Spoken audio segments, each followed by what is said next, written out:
Hello students, welcome to the class. My name is Devendra Pitroda and I am teaching science at BAPS Gurukul Konda. So we were studying chapter number 12, electricity, right? We have studied so far what is electricity, what is electric current, what is circuit, electric current कैसे produce होता है, किसकी वजह से produce होता है, right. कई students को समझ में नहीं आया था तो एक बार फिर उसको रिवाइज कर देते हैं, राइट। इलेक्ट्रिसिटी क्या होती है, right. Electricity is a form of energy that can be easily changed to many other forms. It can also be defined as flow of electrons in a circuit, right? तो electricity एक energy का form है जो आप किसी भी दूसरे form में कन्वर्ट करते हो, right. Light energy, sound energy, heat energy, उसमें आप कन्वर्ट कर देते हो इलेक्ट्रिसिटी को। फॉर एग्जांपल अगर आप टॉर्च यूज करते हो, राइट, तो आप इलेक्ट्रिसिटी को लाइट एनर्जी में कन्वर्ट कर रहे हो, सही है। आप इलेक्ट्रिक आयरन यूज कर रहे हो, राइट, तो आप इलेक्ट्रिसिटी को हीट एनर्जी में यूज कर रहे हो, सही है। रेफ्रिजरेटर, तो आप इलेक्ट्रिसिटी को, वो हीट एनर्जी होगी, राइट, टू इंक्रीज और डिक्रीज द टेम्परेचर, सही है। फॉर एग्जांपल आप स्पीकर में या उसमें यूज कर रहे हो तो आप इलेक्ट्रिसिटी को साउंड एनर्जी में कन्वर्ट कर रहे हो, सही है। तो डिफरेंट इक्विपमेंट्स हैं जिससे आप इलेक्ट्रिसिटी को डिफरेंट फॉर्म्स ऑफ एनर्जी में कन्वर्ट कर सकते हो। तो electricity is basically a form of energy which can be easily converted to any other form of energy as per our requirement, right? And on the basis of physics, right, electricity मतलब flow of electrons, flow of electrons, electrons मतलब charge, negative charge, right. तो negative charge जब circuit में से flow होता है तो electricity produce होती है, सही है ना। Now this flow of electrons और flow of charges is called electric current, right. Flow of charges in a circuit is called electric current. अब electric current, this is what is electricity. अगर आप energy के form में बोलोगे तो वो electricity है, लेकिन आप फिजिक्स के टर्म में बोलोगे तो वो इलेक्ट्रिक करंट है, राइट। तो जितना इलेक्ट्रिक चार्ज एक सर्किट में से फ्लो होगा एट अ पर्टिकुलर टाइम, उसको हम क्या बोलेंगे, इलेक्ट्रिक करंट, सही है। It is the rate of flow of electric charge through a conductor. एक कंडक्टर में से एक पर्टिकुलर टाइम में जितना चार्ज फ्लो होता है उसको हम इलेक्ट्रिक करंट कहेंगे। चार्ज मतलब electrons, right. We know that everything is made up of atoms. अब एटम्स है तो उसके अंदर इलेक्ट्रॉन्स होते हैं, राइट। तो वो इलेक्ट्रॉन्स कंडक्टर में से एक जगह से दूसरी जगह फ्लो होते हैं, राइट।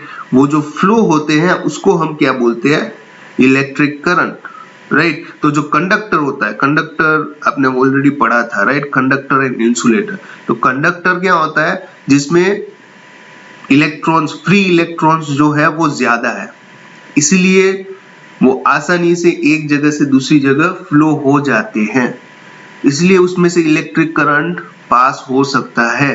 लेकिन इंसुलेटर है, उसमें फ्री इलेक्ट्रॉन्स बहुत कम होते हैं, नेग्लिजिबल होते हैं, इसकी वजह से उसमें से इलेक्ट्रिक करंट पास नहीं हो सकता या फिर प्रोड्यूस नहीं हो सकता। उसमें इलेक्ट्रॉन्स एक जगह से दूसरी जगह फ्लो नहीं हो सकते क्योंकि उसमें इतने इलेक्ट्रॉन्स है ही नहीं, मतलब फ्री इलेक्ट्रॉन्स नहीं है जो एक जगह से दूसरी जगह जा सके, राइट। बट कंडक्टर, उसमें फ्री इलेक्ट्रॉन्स होते हैं, इसलिए उसमें इलेक्ट्रिक करंट प्रोड्यूस होता है और वो इलेक्ट्रॉन्स एक जगह से दूसरी जगह फ्लो होते हैं जिसको हम इलेक्ट्रिक करंट बोलते हैं, right. So as per the definition I is equal to QT, right। Now charge हमने बोला, right, charge I means electric current, Q means charge, T means time. Now charge total charge कितना होगा? देखो एक electron का 1.6 into 10 the power minus 19 coulomb, right, ये एक electron का चार्ज होगा। तो number of n is equal to number of electrons, तो number of electrons into charge of one electrons, it is the total charge flowing through the circuit, right. अगर देखो ये quantized हो चुका है, अब इलेक्ट्रॉन से कम चार्ज नहीं होता, electron is the smallest charge, right, कि अब इससे स्मॉल नहीं होता, और वो हमेशा पैकेज के फॉर्म में जाता है, एक इलेक्ट्रॉन, दो इलेक्ट्रॉन, तीन इलेक्ट्रॉन, राइट, ऐसा नहीं जाता कि एक इलेक्ट्रॉन फिर आधा इलेक्ट्रॉन, नहीं, सही है ना। Electron is the smallest charge, इससे छोटा चार्ज नहीं हो सकता, राइट। तो अब एक इलेक्ट्रॉन जाता है, दूसरा इलेक्ट्रॉन, तीसरा, कंसीडर की 10 इलेक्ट्रॉन्स गए, तो 10 into charge of one electron will be the total charge flowing in the circuit. समझ में आया? Q by T is equal to NE by T. NE means N means number of electrons and E means charge of one electron. सही है? It is a scalar quantity, right? Scalar quantity means it have only magnitude. Direction की जरूरत नहीं है। Its SI unit is coulomb per second और ampere, right. Electric current का unit क्या है? Ampere. It is measured by a device called ammeter. Ammeter एक ऐसा डिवाइस है जिससे हम इलेक्ट्रिक करंट को मेजर कर सकते हैं, उसको सर्किट के साथ ज्वाइंट कर देते हैं एमीटर को, राइट, तो हमको इलेक्ट्रिक करंट कितना फ्लो हो रहा है वो मेजर कर सकते हैं। Its direction is taken opposite to the flow of electrons. It flows as a result of potential difference across the ends of the conductor. Right? ये जो last point है, it flows as a result of potential difference across the ends of the conductor. Right? वो हम बाद में देखेंगे, right? इसी video में। लेकिन जो उसके ऊपर वाला पॉइंट है, its direction is taken opposite to the flow of electrons. Right?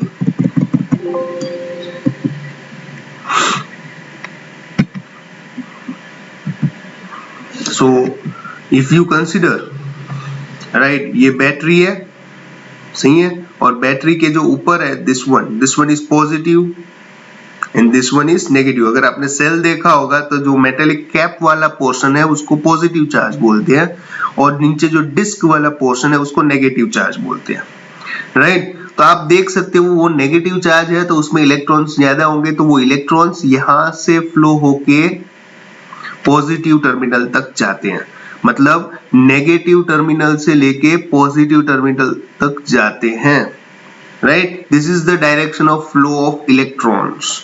लेकिन हम करंट कैसे लेते हैं? Positive to negative. ऐसा क्यों? ऐसा इसलिए क्योंकि जब इलेक्ट्रिक करंट डिस्कवर हुआ था, राइट, तब इलेक्ट्रॉन्स डिस्कवर नहीं हुए थे, राइट। तो उस टाइम, राइट, ऐसा सोचा था कि पॉजिटिव चार्ज की वजह से इलेक्ट्रिसिटी प्रोड्यूस होती है, राइट। इसलिए पॉजिटिव चार्ज पॉजिटिव टर्मिनल से लेके नेगेटिव टर्मिनल में जाता होगा, ऐसा हमने सोचा था, राइट। लेकिन बाद में पता चला it is not because of positive charges, it is because of negative charges electricity is flowing, right.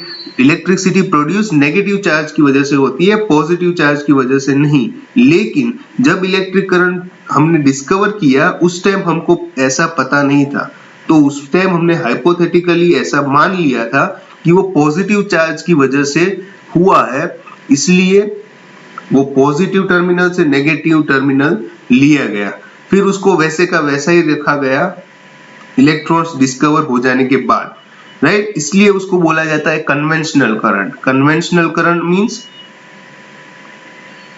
हमने ऐसा माना हुआ है कि करंट की डायरेक्शन पॉजिटिव टर्मिनल से नेगेटिव टर्मिनल में है, तो हम वही करंट की डायरेक्शन मानते हैं, लेकिन एक्चुअल में इलेक्ट्रॉन्स हैं वो नेगेटिव टर्मिनल से पॉजिटिव टर्मिनल में जाता है। सही है। Now this diagram is an electric circuit. Electric circuit is a closed path in which electric current flows. एक ऐसा continuous closed path है जिसमें से इलेक्ट्रिक करंट फ्लो होता है। सही है, राइट। यहां तक हमने पढ़ा हुआ था। आई होप कि अभी जिसको पहले वीडियो में नहीं समझ में आया था उनको अभी समझ में आ गया होगा, क्योंकि अब थोड़ा पिक्चोरियल वे समझाया है, राइट। ये जो देख रहे हो ना E, दैट इज इलेक्ट्रॉन। तो देख रहे हो कि इलेक्ट्रॉन ऐसे जा रहा है जा रहा है जा रहा है, यहाँ पे ऐसे इलेक्ट्रिसिटी से लाइट एनर्जी प्रोड्यूस होके वापस वो इलेक्ट्रॉन यहाँ पे आ रहा है, राइट। तो वो नेगेटिव टर्मिनल से निकल के पॉजिटिव टर्मिनल में जा रहा है, लेकिन हम कन्वेंशनल करंट कहाँ से बोलते हैं? पॉजिटिव टर्मिनल से नेगेटिव टर्मिनल। तो आपको हमेशा इलेक्ट्रिक करंट अगर बोला जाए कि कौन सी डायरेक्शन में फ्लो होता है, तो आपको कन्वेंशनल करंट की ही बात करनी है, मतलब positive terminal to negative terminal, right. अगर फ्लो ऑफ इलेक्ट्रॉन्स ऐसा बोला जाए तो आपको लिखना है negative terminal to positive terminal. लेकिन जब इलेक्ट्रिक करंट लिखा हो, सिर्फ इलेक्ट्रिक करंट, तो आपको हमेशा कन्वेंशनल इलेक्ट्रिक करंट ही लेना है, that is from positive terminal to negative terminal. समझ में आया? Okay, now moving on further to our chapter.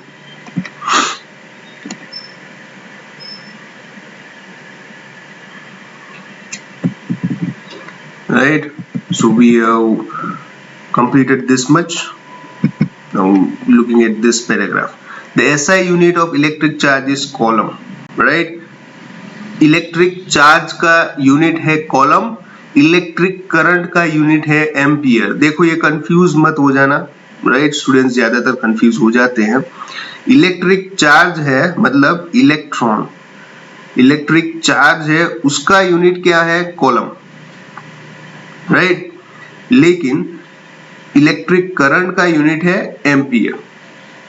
सही है, राइट। अब एक कॉलम के अंदर कितने इलेक्ट्रॉन्स होंगे? 6 into 10 the power 18 इलेक्ट्रॉन्स। आप समझ लो कितना बड़ा चार्ज होगा column, right. 6 into 10 the power 18 electrons जब इकट्ठा होंगे तब एक कॉलम चार्ज प्रोड्यूस होता है। कितने? 6 into 10 the power 18, राइट। क्योंकि ये हमको कैसे पता चला? क्योंकि एक इलेक्ट्रॉन का चार्ज कितना है? 1.6 into 10 the power 19। सही है ना, राइट। ये देखो आप कैसे फाइंड आउट कर सकते हैं? अगर आप ये equation Q is equal to NE, Q is equal to NE, Q means total charge, N means number of electrons and E means charge of one electron, right? ये इक्वेशन यूज करते हो Q is equal to NE। Q में आप रख दो 1 column, right. N unknown है, आपको find out करना है, और इलेक्ट्रॉन में चार्ज रख दो 1.6 into 10 the power 19। सो अगर आप 1.6 into 10 the power 19 को दूसरे साइड भेजोगे तो वो डिवीजन में आ जाएगा, राइट। तो it will become 1 upon 1.6 into 10 the power minus 19। जब आप उसको सॉल्व करोगे तो n की वैल्यू कितनी आएगी? 6 into 10 the power 18। So number of electrons कितने होंगे? 6 into 10 the power 18। सिंपल है, ज्यादा कुछ कॉम्प्लिकेशन नहीं है, बहुत ज्यादा सोचना भी नहीं है। एक कॉलम होता है, उसके अंदर कितने इलेक्ट्रॉन्स होते हैं? 6 into 10 the power 18, राइट। समझ में आया? Okay. 1 ampere is constituted by the flow of 1 column of charge पर सेकेंड। 1 एम्पियर किसको बोलते हैं? जब एक कॉलम चार्ज फ्लो होता है 1 सेकेंड में, राइट। 1 सेकेंड में अगर एक कॉलम चार्ज एक जगह से दूसरी जगह फ्लो हो रहा है, एक टर्मिनल से दूसरे टर्मिनल में फ्लो हो रहा है, तो उसको हम क्या बोलेंगे? 1 ampere, right? Ampere is the unit of electric current, सही है ना?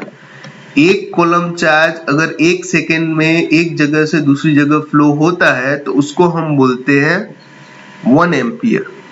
अब एम्पियर है वो बहुत बड़ा यूनिट हो जाएगा, तो उसके छोटे यूनिट्स है milli ampere, milli means 10 the power -3, right? And दूसरा है micro ampere, that is 10 the power -6 ampere, सही है? Milli means 10 the power -3 and micro means 10 the power -6, right? एक और चीज, an instrument called ammeter measures electric current in a circuit. एक ammeter करके instrument आता है, राइट? छोटा सा इंस्ट्रूमेंट है जिसको हम सर्किट के साथ ज्वाइन कर देते हैं। मतलब ये जो आप डायग्राम में ये ए देख रहे हो ना, दैट इज एमीटर, राइट? वो एमीटर क्या करता है कि सर्किट में कितना इलेक्ट्रिक करंट पास हो रहा है वो मेजर करता है, सही है ना? राइट? उसके बारे में हम डिटेल में पढ़ेंगे, लेकिन अभी फिलहाल इतना याद रखो कि एमीटर क्या करता है? इलेक्ट्रिक करंट को मेजर करता है, सही है? सर्किट में से जितना इलेक्ट्रिक करंट पास होता है उसको मेजर करता है, सही है? ओके, ये पॉइंट भी है। Note that the electric current flows in the circuit from positive terminal of the cell to the negative terminal of the cell through the bulb and emitter। तो इलेक्ट्रिक करंट हमेशा positive terminal से लेके negative terminal तक flow होता है through this bulb. ये bulb है आपका, ये वाला जो है ये बल्ब है, एंड दिस वन एमीटर। तो एमीटर और बल्ब में से पास होते हुए वो पॉजिटिव टर्मिनल से नेगेटिव टर्मिनल में फ्लो होता है इलेक्ट्रिक करंट। हमेशा ये याद रखना, इलेक्ट्रिक करंट हमेशा पॉजिटिव टर्मिनल से नेगेटिव टर्मिनल में फ्लो होता है, राइट? लेकिन इलेक्ट्रॉन्स हमेशा नेगेटिव टर्मिनल से पॉजिटिव टर्मिनल में फ्लो होता है, सही है? Okay, moving on to the next. There is one simple equation with the example, right? Example 12.1। तो क्या है ये example? A current of 0.5 ampere is drawn by a filament of an electric bulb for 10 minutes. Find the amount of electric charge that flows through the circuit, right? तो question क्या है वो समझा देता हूं। एक 0.5 एम्पियर का करंट है, वो बल्ब में से पास हो रहा है। कितने टाइम के लिए पास हो रहा है? 10 मिनट्स के लिए, राइट? तो वो 10 मिनट्स में जब इतना करंट पास हो रहा है तो कितना चार्ज फ्लो किया होगा? Q फाइंड करना है। Q आपको I दिया हुआ है, करंट मींस I 0.5 एम्पियर, T टाइम दिया हुआ है 10 minutes, 10 minutes is equal to 600 seconds, उसको सेकेंड में कन्वर्ट कर दिया। हमारा इक्वेशन क्या था? I is equal to Q by T। अब T को दूसरी साइड भेजो तो Q is equal to IT, right? I हमारे पास है 0.5 एम्पियर, Q हमारे पास है 600 सेकेंड, तो ये हो गया 300 कॉलम। तो याद रखना जो टाइम है वो हमेशा सेकेंड में लेना है, राइट? और जो करंट है वो हमेशा एम्पियर में होना चाहिए, राइट? और यहाँ पे C क्यों लिखा है? C for coulomb. Q का यूनिट क्या है? चार्ज का यूनिट क्या होता है? कॉलम। सिंपल है, easiest example of chapter number 12, राइट? सिंपल सी फॉर्मूला है, I is equal to Q by T। Current is equal to coulomb per second, सही है? Okay, moving on to the next.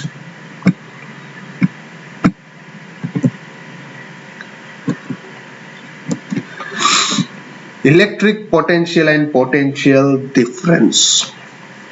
Right. जैसे कि मैंने बोला था कि इलेक्ट्रॉन्स हैं वो एक जगह से दूसरी जगह फ्लो होते हैं, लेकिन वो अपने आप नहीं फ्लो होते।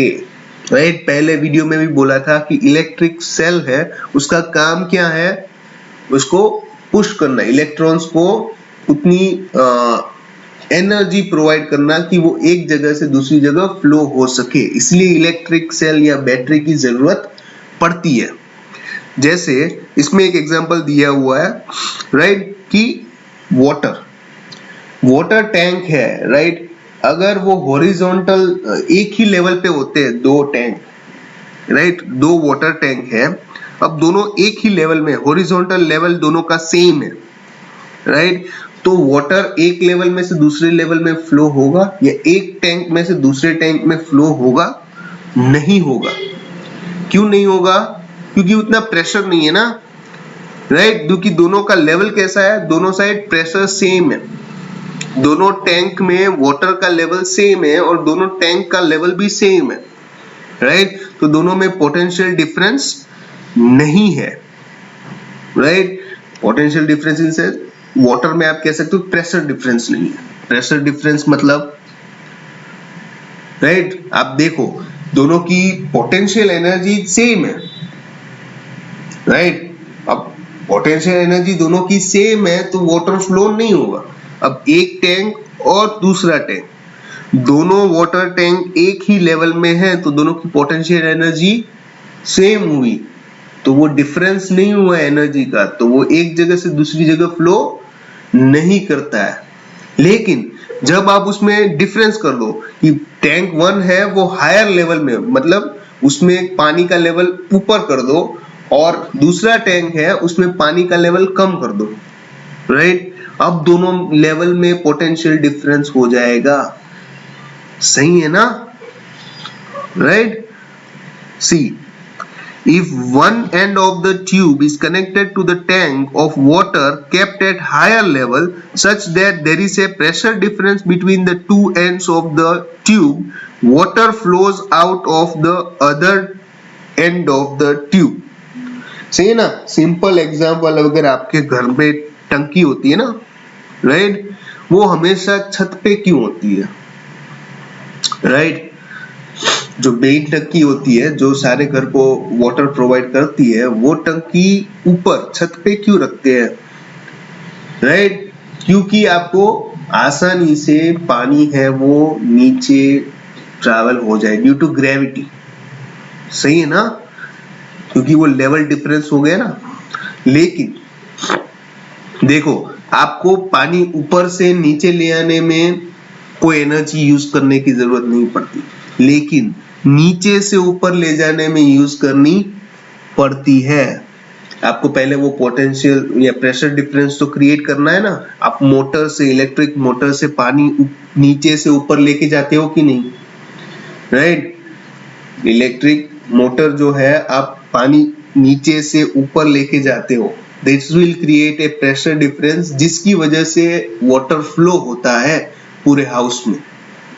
समझ में आया? द सेम वे जो सेल है वो भी दोनों टर्मिनल्स के बीच में क्या प्रोड्यूस करेगा, potential difference. Potential difference means difference in charges. दो टर्मिनल के बीच में डिफरेंस ऑफ चार्जेस, एक पॉजिटिव टर्मिनल है, दूसरा नेगेटिव टर्मिनल है। अब नेगेटिव टर्मिनल मतलब उसका चार्ज नेगेटिव है, पॉजिटिव टर्मिनल मतलब उसका चार्ज पॉजिटिव है। अब नेगेटिव चार्ज मतलब उसमें इलेक्ट्रॉन्स ज्यादा है, पॉजिटिव चार्ज मतलब उसमें इलेक्ट्रॉन्स कम है। समझ में आया? ये डिफरेंस याद रखना। दो टर्मिनल है, एक पॉजिटिव टर्मिनल है, एक नेगेटिव टर्मिनल है। तो नेगेटिव टर्मिनल मतलब उसमें इलेक्ट्रॉन्स ज्यादा है, पॉजिटिव टर्मिनल मतलब उसमें इलेक्ट्रॉन्स कम है, राइट। तो हमने पढ़ा है वो पॉजिटिव टर्मिनल जिसमें ज्यादा इलेक्ट्रॉन्स होंगे, वो इलेक्ट्रॉन्स ये पोटेंशियल डिफरेंस की वजह से नेगेटिव टर्मिनल से पॉजिटिव टर्मिनल में जाएंगे। समझ में आया? This is why potential difference जरूरी होता है। देखो, अगर आप बैटरी नहीं डालोगे, राइट, हम सर्किट डायग्राम देखते हैं।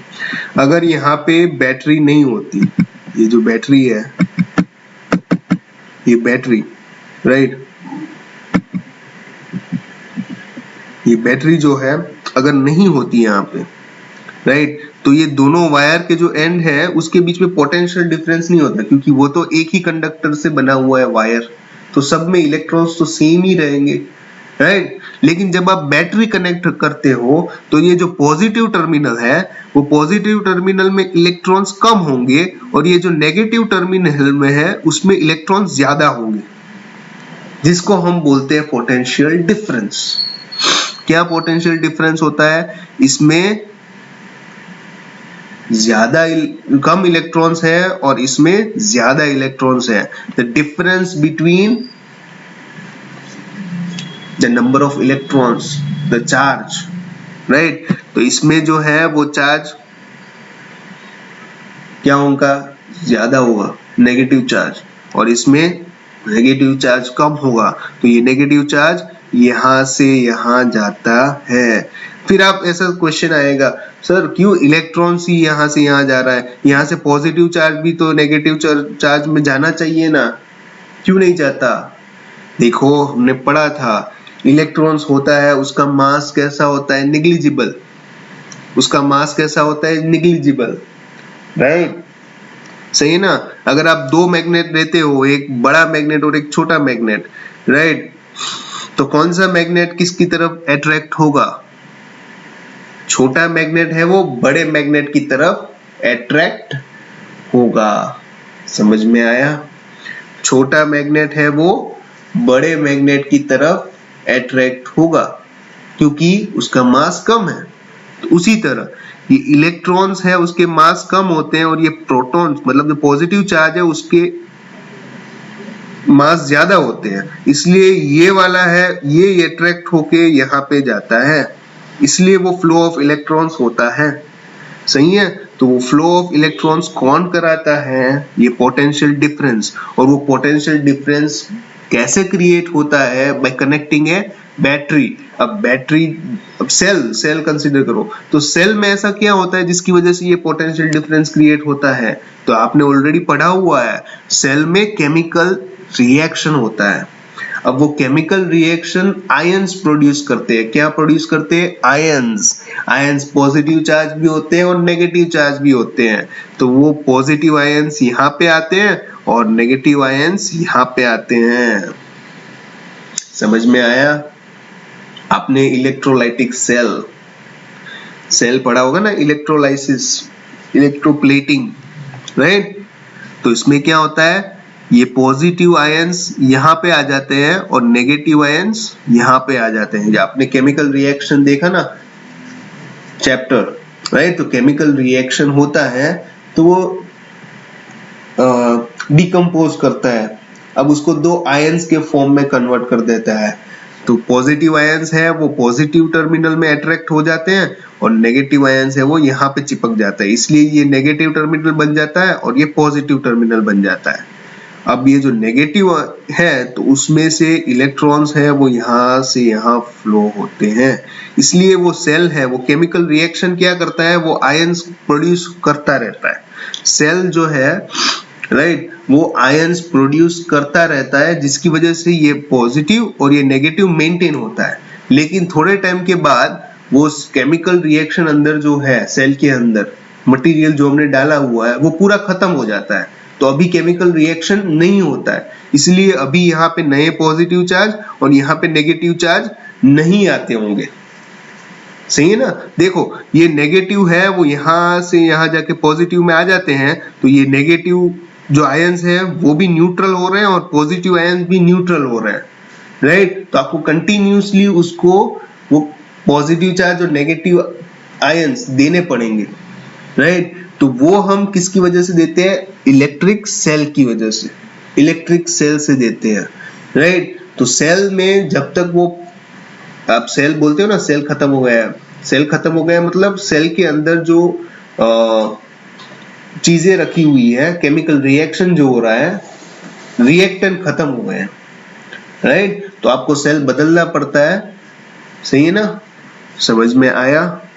राइट, सिंपल है, लॉजिकली आप देखो, आप सेल डालते हो, सेल में ऐसी चीज क्या होती है जिसकी वजह से कुछ वो सेल के अंदर केमिकल रिएक्शन होता है जिसकी वजह से वो पॉजिटिव आयंस और नेगेटिव आयंस बनाते हैं, जिसकी वजह से वो पॉजिटिव टर्मिनल और नेगेटिव टर्मिनल बनता है। तो इलेक्ट्रॉन्स जो है वो नेगेटिव टर्मिनल से जाके पॉजिटिव टर्मिनल में जाते हैं, जिसकी वजह से नेगेटिव टर्मिनल्स में इलेक्ट्रॉन कम हो रहे हैं और पॉजिटिव इलेक्ट्रॉन्स में इलेक्ट्रॉन्स बढ़ रहे हैं, जिसकी वजह से दोनों न्यूट्रलाइज हो रहे हैं। इसलिए उसको कंटिन्यूअसली वो आयंस की जरूरत पड़ती है to maintain the flow of electrons. सही है, okay.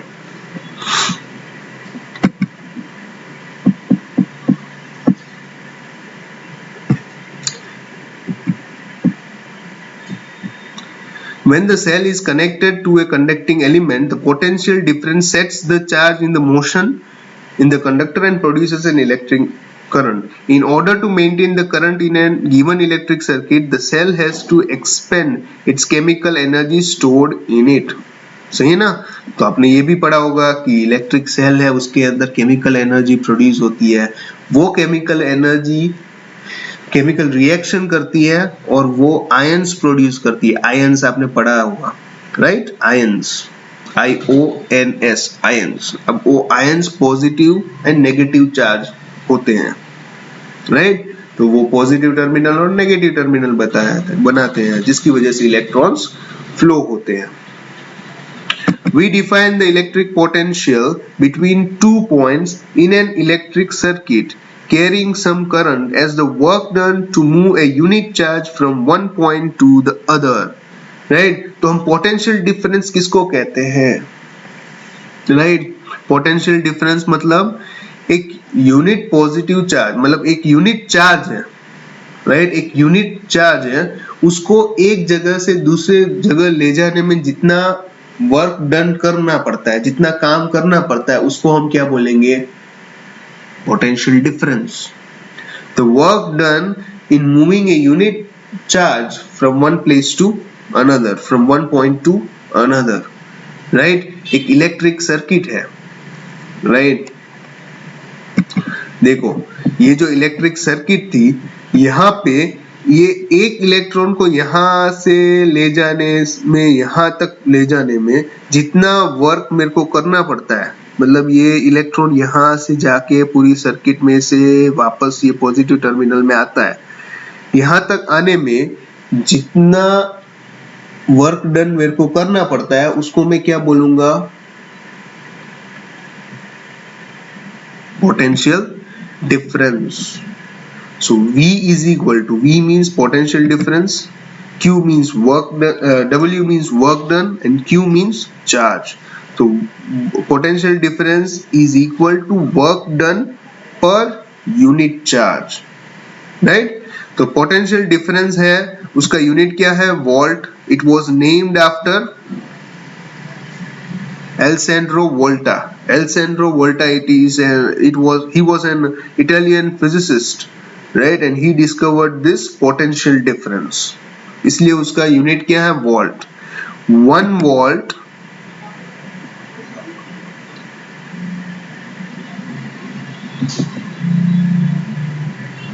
1 volt of potential difference between 2 points in a current carrying conductor when 1 joule of work is done to move a charge of one coulomb from one point to the other. Right? 1 volt किसको बोलते हैं? आप equation में ही डाल दो। अब equation ये जो है, V is equal to W by Q। अब 1 वोल्ट कब होगा? जब W भी 1 जूल होगा और कॉलम भी कितना होगा? 1 कॉलम, मतलब चार्ज भी कितना होगा? 1 कॉलम, राइट? जब एक कॉलम चार्ज को एक पॉइंट से दूसरे पॉइंट ले जाने में 1 joule of work done is required, then it is called 1 volt potential difference. Simple है। 1 वोल्ट कब होगा? जब W भी 1 होगा और Q भी 1 होगा। सही है ना? मतलब 1 जूल एनर्जी अगर लगती है एक कॉलम को एक जगह से दूसरी जगह ले जाने में, राइट? तो उसको क्या बोलेंगे? 1 वोल्ट पोटेंशियल डिफरेंस। एक और बार रिपीट करता हूं, राइट। जब एक कॉलम चार्ज को एक पॉइंट में से दूसरे पॉइंट ले जाने में, एक टर्मिनल से दूसरे टर्मिनल में ले जाने के लिए अगर 1 जूल एनर्जी या वर्क डन लगता है तो उसको हम क्या बोलेंगे, 1 वोल्ट पोटेंशियल डिफरेंस। सही है, सिंपल है, इजी है, right. So volt is equal two joule पर कॉलम। एम्पियर करंट मतलब चार्ज पर सेकेंड और column per second, right. The potential difference is measured by means of N instrument called volt meter. अब current measure करने के लिए ammeter था, ampere major करने के लिए एमीटर था।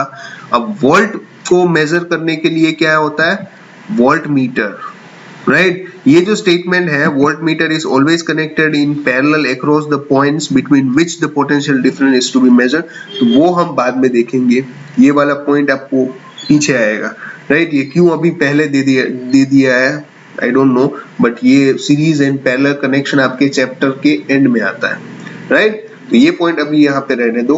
मतलब पोटेंशियल डिफरेंस मेजर करने के लिए वोल्ट मीटर यूज होता है और इलेक्ट्रिक करंट मेजर करने के लिए एमीटर यूज होता है। ये अभी याद रखना, वोल्ट मीटर किसके लिए होता है, पोटेंशियल डिफरेंस, एमीटर करंट के लिए। Okay, simple. One more example, that is 12.2.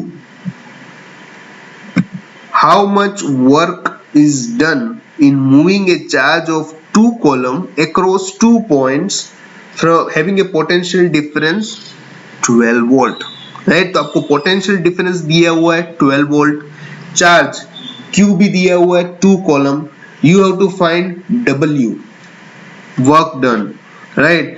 तो ये जो इक्वेशन है V is equal to W by Q, ये Q को अगर दूसरी साइड ले जाएंगे तो वो मल्टीप्लीकेशन में आ जाएगा, that is QV is equal to W, right. तो W is equal to QV, VQ, right. तो VB है 12 वोल्ट, QB है 2 coulomb, so it is 24 J, J means joule, joule means the unit of work done। सही है, तो आज के लिए बस इतना ही रखते हैं, राइट। आई होप आपको समझ में आया हो, राइट। अगर ट्राई करें समझने की, right, it becomes little bit difficult, right, क्योंकि मैं अभी बोर्ड वर्क नहीं कर रहा हूँ, राइट। ये न्यूमेरिकल वाले चैप्टर्स है और उसमें बोर्ड वर्क बहुत ही जरूरी होता है, I know that, but circumstances ऐसे हैं कि अभी नहीं हो पा रहा है यूज। तो कोई बात नहीं, आप इसमें भी समझ सकते हो। मैं इसको और भी सिंपल करने की ट्राई करूंगा मेरी तरफ से, आप भी थोड़ा एफर्ट लगाना, राइट। इस वीडियो को अगर पहली बार में ना समझ में आए तो दूसरी बार देखना, तीसरी बार देखना, राइट। और अगर फिर भी कोई डाउट रहता है, कोई क्वेश्चन रहती है, राइट, तो आप बिल्कुल से कमेंट सेक्शन में भी लिख सकते हैं या फिर मुझे मैसेज भी कर सकते हो, मैं जरूर से रिप्लाई दूंगा, right. Okay, so we end this session up to here. Okay, thank you.